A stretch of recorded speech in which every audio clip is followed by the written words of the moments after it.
So, Bianca Cook, welcome on board. Thank you very much. Welcome to the Dream Yacht Charter world. Thank you for having me. And welcome to this segment of More Women at Sea. So, Bianca, I heard that you've done a little bit of sailing in the past. And I would like you to tell us a bit about your background and what you would like to do. Okay. I have done a little bit of sailing. I actually learned how to sail out here on the Waitemata Harbour, here in Auckland. I've worked on super yachts for quite a few years, and I just did the last Volvo Ocean Race. My plan is to do the next one, hopefully with a New Zealand flag team. That'd be nice. Yeah. So I know that the next Volvo will have two types of boats. It's now called the Ocean Race. Oh, okay. And there will be two fleets. There will be the Amoca 60s and the Volvo 65s. Okay, so the Volvo 65, they built what, about 6 or 7 of them? Or? There were 8 boats built, 8 boats, yeah. And that's the boat that we plan to sail on the next race. Oh, for your team? Yes. Your New Zealand team? Yes. Fully ladies crew team or mix? It'll be a mixed team. Mixed team, I like that. Yeah. That's nice. A bit of, not too much on one side, a bit on the, But it's a bit challenging to go and find sponsorships and things like that, no? You have good leads at the moment? It's definitely early days. It's definitely the dream is to the next race. Yeah. We're not quite there yet, but that's the aim. So still, obviously, got to do the hard work now. Okay. And so you still race a bit at the moment? You still practice and be part of a few ocean races? Or? Yes, I've actually been doing a little bit of racing over in Australia at the moment. Okay. And I'm just about to go and sail with some girls over in Italy, which will be fantastic. It's with most of the females that were in the last ocean race. Oh, good.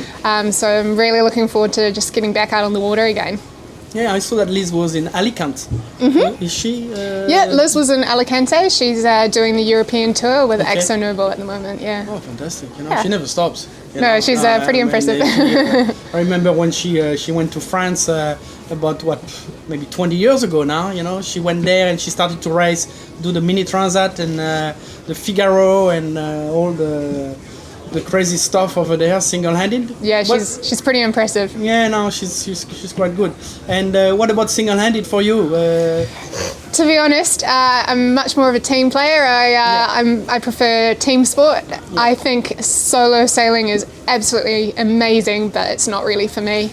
Not at the moment. Not at the moment, no. I not solo. That, Actually, my aunt did the first Whitbread in 1973. Wow, that's impressive. Yeah. So in my family, we had a few ladies who did a lot of sailing and were involved in the early stage of yachting, What do you think the challenges are for women in yachting? What are the challenges? I think that over the years it's evolved, and I know that in the beginning it was extremely hard to be a female in the sailing industry. Yeah. And I think that the women that have come before me have paved a pathway for me to be able to be where I am today. So I'm extremely grateful for that. I mean, you got to a point in the history where to be a female sailing with an all-female crew around the world was crazy. They thought that they would never make it, and they proved everyone wrong. I think that today I'm extremely lucky in that with my upbringing and being here in New Zealand, I've been extremely lucky, and everyone in the marine industry is extremely supportive of the sailing that I've done and the sailing that I plan to do. But there are definitely some milestones and some people that maybe you have to convince, but we're extremely lucky here in New Zealand that we do have that support from everyone, and it's not a matter of being a female or a male anymore. I feel we're moving closer to a point where it's who's the best sailor, who's the best person for the job. I think in the old days, I used to race on maxi yachts and so on. Definitely there was that physical side of yachting where boats were big, sails were heavy, everything was heavy, and there is a bit of a difference between men and women in the physical side. Absolutely. But now with technology, all that, everything is on furler. It's a lot easier for anybody to use a boat, but sailing is here. Yeah. And so it's leveled out. Women, men on boats, it's the same. There is no big difference. We're just being a bit smarter about the way that we sail these days. It's smart. Yeah, I mean, that's the important thing, is that when you're working with a mixed team, it's important that you're putting people in the right positions, Because you can, yes, there is strength, but I have met some incredible women that are stronger than a lot of men out there. I know. No, but I think that's fantastic. But yeah, definitely the big challenge that you will have, that everybody has when they put a project together, it's to find the money, you know, and find sponsorship is not that easy. No. In these days, you know, there are a lot of races, too many races maybe. You know, when you look at what's happening in France, for example, or in Europe, you know, you've got the super maxi trimarans on foil, you've got the IMOCA, you've got the Figaro, you've got all these, and everybody is looking for money. You know? I think yes, everyone is looking for money, but the things that you've just described just show you how amazing sailing is, and that it is so diverse. Diverse in that you can have the America's Cup with these incredible machines that they've just launched. Definitely. You can have the Ocean Race. You can you can have the Vendée with the Amokas, and then you've got the dinghies. I mean, sailing is incredible in that it's so diverse. And yes, everyone is looking for money, but I think that our sport is so unique.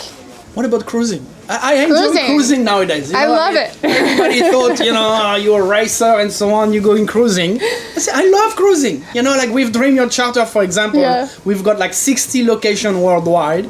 You know, we can go cruising in Tahiti, New Caledonia, the Whitsundays where we live. You know, that's absolutely brilliant. But that's as well part of yachting. Absolutely. You know, for any level. Yeah. My dream is to, when I'm a bit older, is to go and cruise around the Pacific. I'm extremely lucky in that I have sailed to a lot of places around the world with the super yachts. But my favorite place to go cruising is definitely the South Pacific. It's beautiful. The people are so friendly. Yeah, they are. And it's not that far from home. It's not that far, and it's a lot warmer, definitely. You know? It is, and it's a unique lifestyle.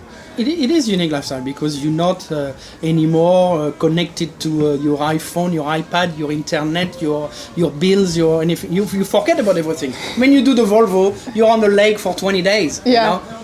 You save a lot of money and not spending. You save a lot of money. That's true. You know. With regards to being a female and it being a challenge on the boat is, you know, sometimes I guess you can find yourself in situations where maybe you're not strong enough, and I find that if I'm not strong enough, I get frustrated with myself more than anything. I'm not frustrated with anyone, but more with myself, because I want to push myself to be the best that I can be and be the strongest person that I can be.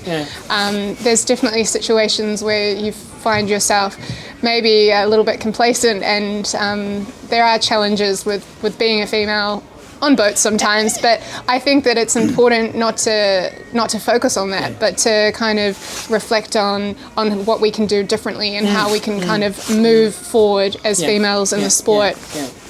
But I think the boat you've been sailing on for the last Ocean Race or Volvo, you know, they were very challenging boats, very wet boats. Submarines, you know, I mean, I know pretty well few guys from Dongfeng, being French. And they were saying that it was tough, you know, constantly underwater. You know, it's like may as well stay home and put yourself in a bathtub with the shower on for 24 hours a day.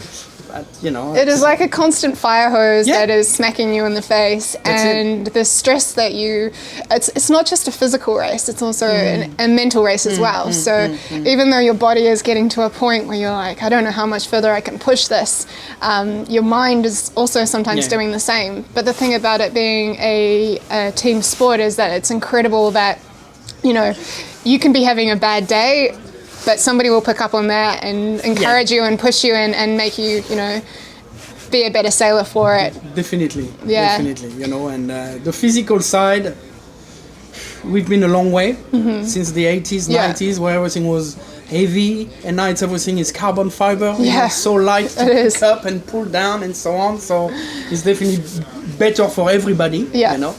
But I think one challenge that I can kind of think of is leading up to the race. My experiences before the race, I was always trying to find a ride for Sydney Hobart, and I could never find a ride. And I thought, maybe now that I've done the Volvo Ocean Race, I'll be able to get a ride for the Sydney Hobart. And I was so grateful when Stacey Jackson contacted me and asked me if I would do the all-female crew for the last Sydney What's Hobart. the last one? Yes. On the small wild oats? Yes. Oh, nice. Yeah, Good. we had you a got second overall. Yes, we did. Fantastic. It was a fantastic experience and an opportunity for me to kind of look up to these rock stars, Kerry McMaster and Stacey Jackson and Carolyn. I mean, I was there going, I can't believe I'm sailing with you guys. This is amazing. And they're looking at me going, yeah, but you're Bianca Cook. Part of the crew. You're a part of it now. It could not happen without you. Yeah, so definitely. it was an incredible experience to sail with those women, and I learned so much from them. No, that was a great achievement. Second in the Sydney to Hobart for our first go. That was. I remember watching the start and having the ex-minister jumping off the back of the boat. That was so Julie funny. Bishop. Julie Bishop jumping off the back of the boat, flotch going along, like the back. See you in Hobart, Yeah. That was very, very nice. But look, thank you so much for being with us with Dream Yacht Charter today, and all the best for the future, your future goals, and and I hope you get there. It's not an easy road, but you've got the mental to get there. You keep on pushing, keep on fighting, and you'll make it happen. Hopefully we can see you in the Whit Sundays on one of our boats one day. We are welcome anytime, or in the Pacific, maybe Tahiti and so on. So thank you so much. Thank you very much for having me. Pleasure.